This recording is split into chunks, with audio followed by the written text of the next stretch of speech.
நாளைக்கே திரும்ப திமுக பவருக்கு வந்தா திமுக பக்கம் திமுக எப்படி பவருக்கு போகும்? இந்த அடுத்த 5 வருஷம் திமுக எதிர்க்கட்சி தான். அடுத்த 5 வருஷத்துக்கு அதிமுகவால அடுத்து அடுத்து அந்தந்த சூழ்நிலைக்கு ஏத்த மாதிரி தான் அரசியல் நிலைப்பாடு எடுக்க முடியுமே தவிர, பாருங்க அரசியல்ல நிரந்தர நண்பரும் இல்லை, பகைவரும் இல்லை. அடுத்த எலெக்ஷனுக்கு என்ன வேணா ரொம்ப நடக்கலாம். நாளா நடக்கிற இது வந்து ஒரு வார்த்தை.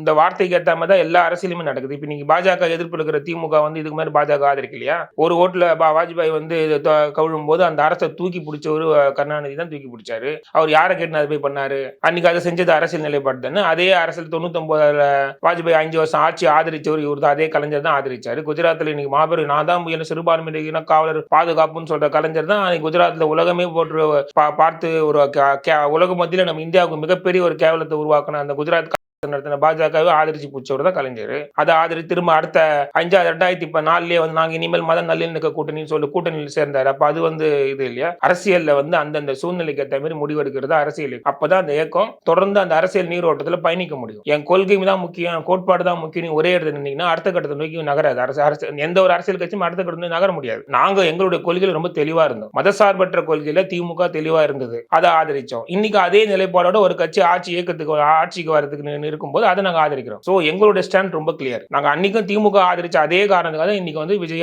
ஆதரிக்கிறோம். இல்ல ஆதரவு வேற, கூட்டணியான்னு தான் கேக்குறேன். இதுல என்ன இருக்குது? கூட்டணியா இருக்குது. ஆதரவு என்ன வெளியில இருந்து தான் ஆதரிக்கணும்னு எந்த நிர்பந்தம் கேட்கறேன்.